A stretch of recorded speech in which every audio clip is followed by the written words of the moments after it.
Hey guys, what's going on? Counterspell Hater here, back with another EDH guide. Today we're gonna take a look at a bit of an interesting commander, Oyobi, who split the heavens. This is spirit slash arcane focused, spirit tribal or arcane spell focused tribal, I should say. So to make it easy, we're going to do spirits. Oyobi, who split the heavens. 6 generic and a white, legendary creature spirit, flying 3/6. Whenever you play a spirit or arcane spell, put a 3/3 white spirit creature token with flying into play. So we're going to be playing a lot of spirits and utilizing them. So let's get started, of course, with spirits. So we have Selfless Spirit, a nice anthem effect. 1 generic and a white. Creature spirit cleric, flying to 1. You sacrifice it. Creatures you control gain indestructible until end of turn. So nice way to avoid death touch. You'll say the Morning Star, 4 generic, double white, legendary creature, dragon spirit, 5/5, flying. When it dies, or I guess when it is put into a graveyard from play, target player skips his or her next untap step, tap up to 5 target turns that player controls, and can include lands. And so they get their untap step, which could really hurt them. Spirit of the Hearth, 4 generic, double white for a cat spirit, 4/5 flyer. You have hexproof, meaning you cannot be the target of spell and or abilities of your opponents and their stuff. Wall of Reverence, 3 generic and white. Creature spirit wall, defender flying, meaning it can attack, 1/6. At the beginning of your end step, you gain life equal to the power of target creature you control. Skyclave Aberration, 1 generic, double white, core spirit. When it enters the battlefield, up to 1 target, exile to 1 target non-land, non-token permanent you don't control with converted mana cost 4 or less, 2/2. When Skyclave Apparition leaves the battlefield, the exile card's owner creates an XX blue illusion creature token where X is the converted mana cost of the card, so nice way to remove something. Lantern Cami, singular white for a flying 1/1. Not too bad, but could be better. Could have something like, say, Phyrexian Altar to replace this, probably, to utilize the tokens. A pot Theocracy, I don't even know. Guys, 3 generic and a white for a creature spirit, 2/3 flyer. When it enters the battlefield, if you control another spirit, you gain 3 life. So pretty nice, since we're gonna have spirits, obviously. Windborn Muse, excuse me. 3 generic and white, creature spirit, 2/3 flying. Creatures can't attack you unless their controller pays 2 generic for each creature he or she controls that's attacking you. Cameo False Hope, 1 white for a spirit, 1/1. You can sacrifice it to prevent all damage that will be dealt this turn. So in general, so to you, to your opponents, to their creatures, to planeswalkers, everything. Forbidding Spirit, 1 generic, double white creature spirit cleric, 3/3. When it enters the battlefield until the next turn, creatures can attack you or a planeswalker you control unless their controller pays 2 generic for each of those creatures. And now, oh no, so we've gotten into now we're getting into cards, more so like cards that allows us to just play multiple spirits over. So we'll start off that category off with Angel of Flight Alabaster, 4 generic and white, creature angel for 4 flying. At the beginning of your upkeep, return a target spirit card from your graveyard to your hand. Oketra's Monument, 3 generic legendary artifact. White creature spells you cast cost 1 less to cast. Whenever you cast a creature spell, create a 1/1 white warrior creature token with vigilance. So It's also nice. You know, play more spirits and get something out of it. Eternal Dragon, 5 generic, double white creature. Dragon Spirit by 5 flying. For 3 generic and double white, you can return it from your graveyard to your hand. Activate this ability only during your upkeep, though. And then Plane Cycling for 2 generic, so you discard this card.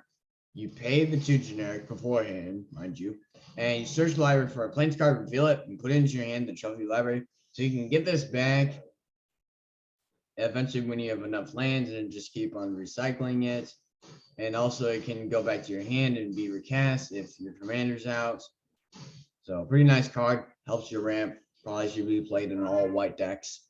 Cameo of the Palace Fields, 5 generic and a white, creature spirit, 3/2, flying first strike. I know the copy quality isn't great, but whatever.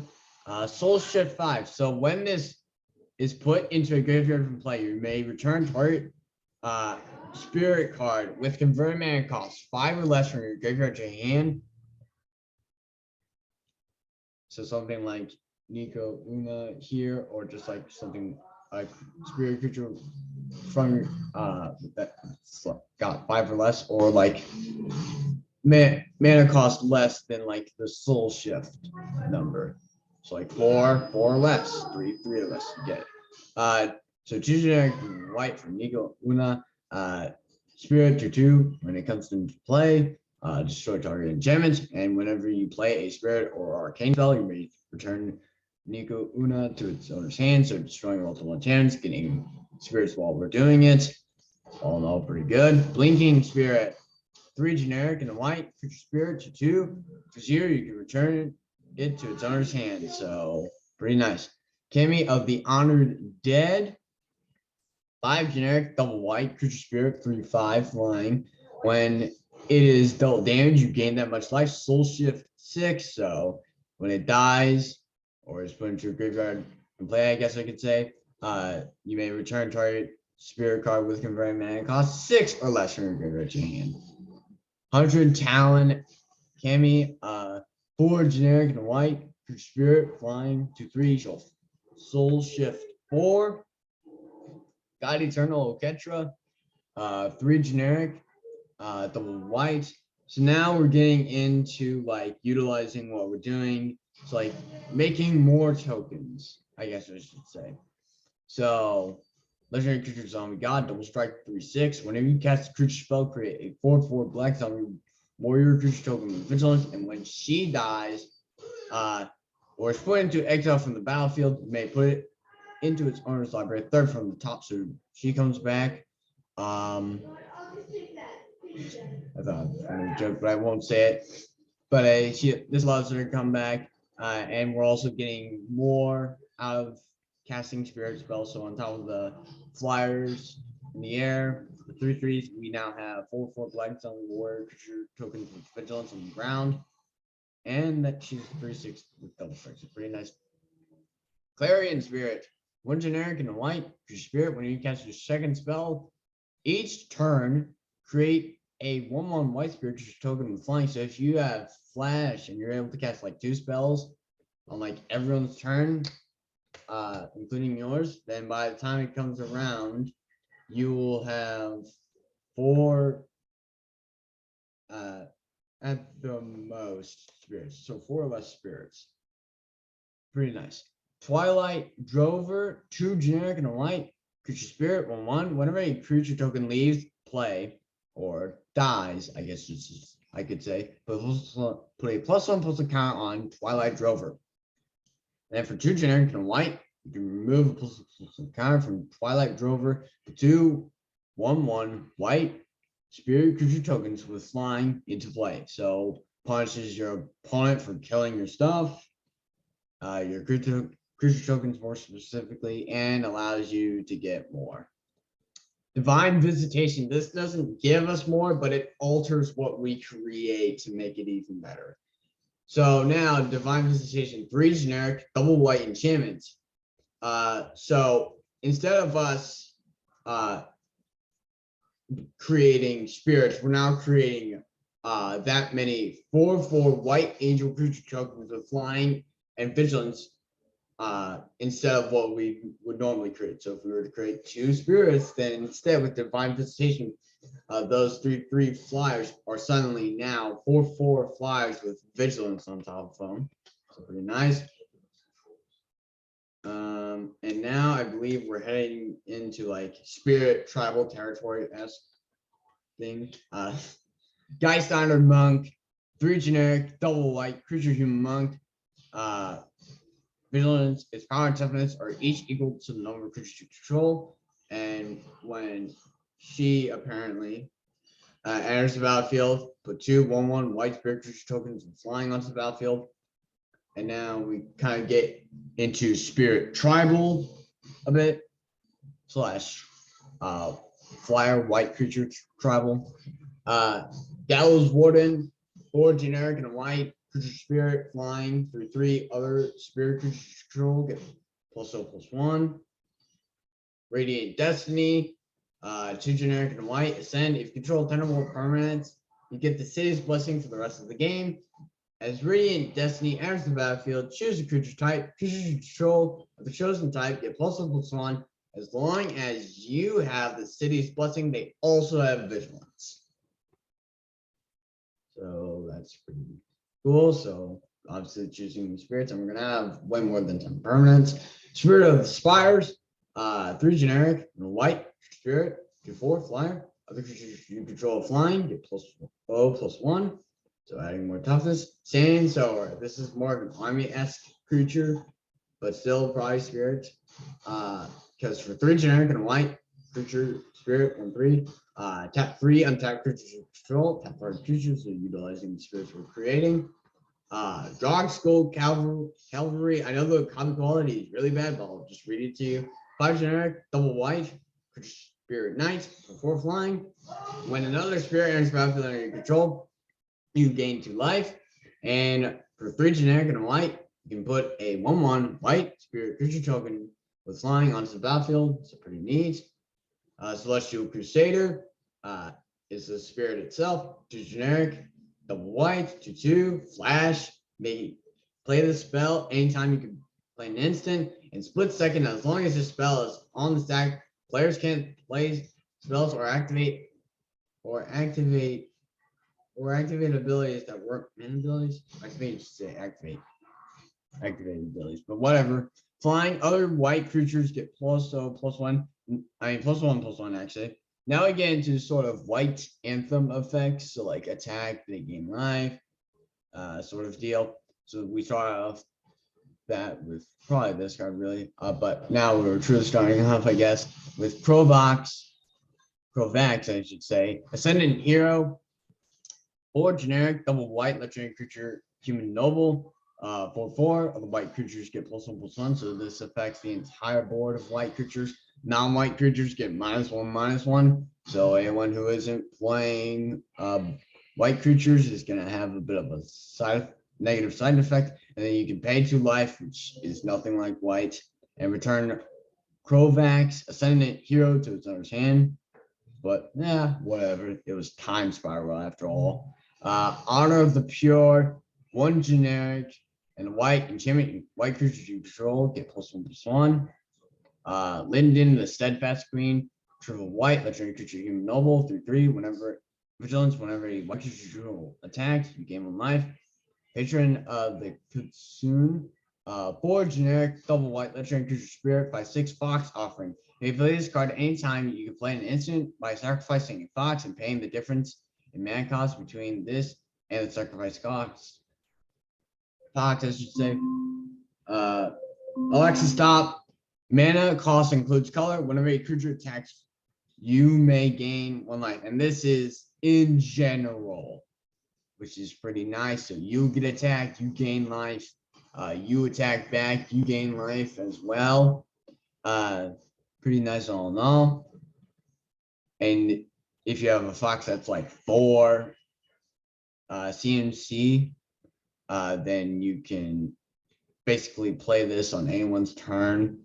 If you have just double white and a fox with 4 CMC. True Conviction, 3 generic, triple white, enchantment, creatures you control have double strike and lifelink. So now our spirits hit for 6 or more, depending on how many anthem effects we have.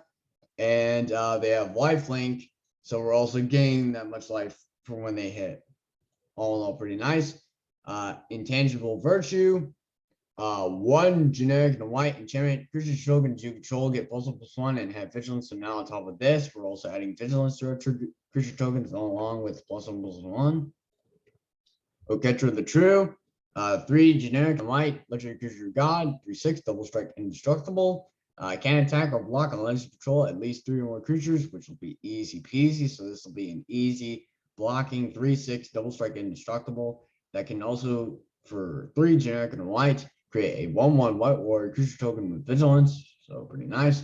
Impassioned Orator, 1 generic and white, creature human cleric, 2/2. Whenever another creature enters the battlefield under your control, you gain 1 life. Outflank from Throne of Eldraine. So 1 white. Instant outflank deals damage to target attacking or blocking creature equal to the number of creatures you control. Start a 30-minute timer. 30 minutes, starting now. Saphira, I think. Sky's Blade, 4 generic, triple white, legendary creature angel, 7/7. You may pay white and tap 4 untap creatures you control with flying rather than pay the spell's mana cost, flying lifelink. So pretty nice. Also, other creatures you control flying have indestructible. So all in all, a greatly busted card, especially in this deck, because you can play it for stupidly cheap.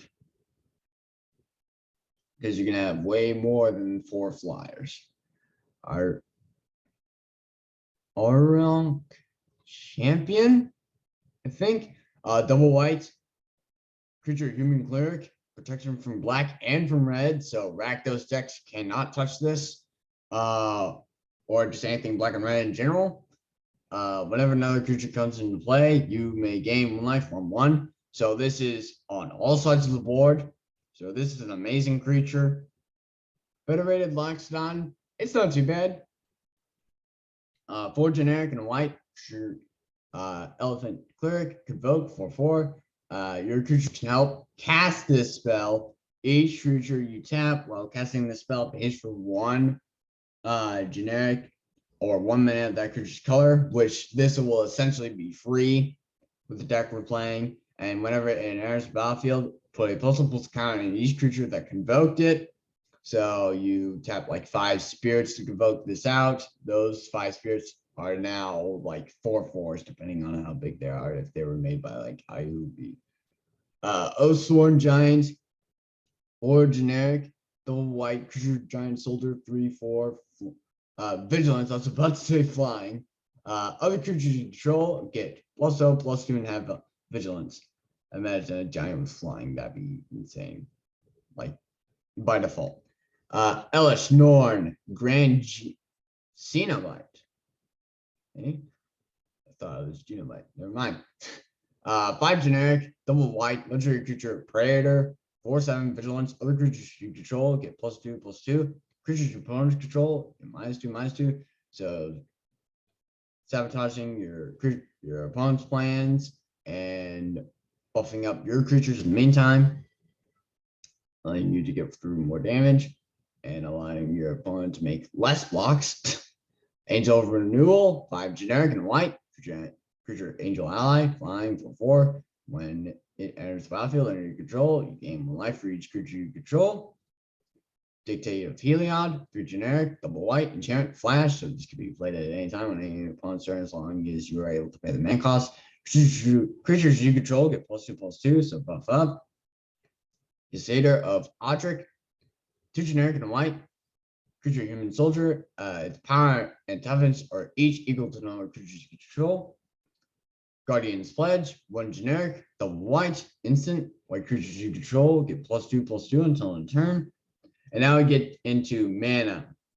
So Astronaut's Altar, 3 generic, artifact, sacrifice a creature, add 2 colors to your mana pool. So this should be used to utilize tokens if there's something like Silent Arbiter on the battlefield. White decks really hate that. Creature token decks just hate it in general. just utilize your tokens in general to just cast more spirits out, make an army of non-token creatures. Land tax, generally a great card in white, because white has now just become an absolute dump compared to what it was in like the 1900s, when it destroyed lands and everything else. White enchantments at the beginning of your upkeep. If an opponent controls more lands than you, you may search your library for up to 3 basic land cards, reveal them, and put them into your hand. The trophy library, still a pretty powerful effect. And this is white we're talking, so again, ramp, no way. Path of Ancestry, as battlefield tapped. You can tap, add 1 mana of any one color in your commander's color identity. Well, obviously that's going to be white only. When that mana is spent to cast a creature spell, it shares a creature type with your commander. Scry 1. So this allows us to look through our cards, see what's going to be available to us on the next turn, or like right now, but depending if we're drawing cards for whatever reason. Nykthos, Shrine to Nyx, legendary land. You can tap to add 1 colors, or for 2 generic, you can tap it, choose a color, add to your mana pool, and amount of mana of that color equal to your devotion to that color. So your devotion to a color is the number of mana symbols of that color in the mana cost of permanents you control. So you have like a land tax and Guardian's Pledge, but like a Dictate of Heliod, and you play this, then your devotion to white, in that case, when you use this thing's ability, would be 3. So make sure you have a good amount of devotion. Windbrisk Heights, land hideaway. This is very cheesy, I'll say, because this land enters battlefield tap, and when it does, you look at the top 4 cards of your library, exile 1 face down, then put the rest on the bottom of your library, and you can tap it to add white to your mana pool, or for white, you can tap it and play the exile card without paying its mana cost if you attack 3 or more creatures this turn, which you will have most likely. Blighted Steep, you can tap to add a colors, or for 3 generic and white, you can tap it, sacrifice it, and you gain 2 life for each creature you control. So amazing. Helps you stay in the game. Isolated Watchtower, amazing ramp. Can tap to add colors, or 2 generic, scribe 1. So first of all, right there, that allows you to look ahead. Then you may reveal the top card of your library. If a basic land is revealed this way, put it on the battlefield tap, activate this ability. Only if an opponent controls at least 2 more lands than you. 2 more lands than you. That's going to be pretty easy for opponents because we're not ramping. We are not in white. We're not in colors to ramp, I should say, land-wise. So this will probably be very useful. And then from there, we have 45 basic planes. And that is it. I hope you liked this EDH guide today. Definitely an interesting one, kind of a throwback. If you like this content, please leave a like and subscribe. Hit the notification bell, that way you don't miss another video. And don't forget to share this video with others. We're only at 7 subscribers. Keep it with the positive feedback, guys. Love you all.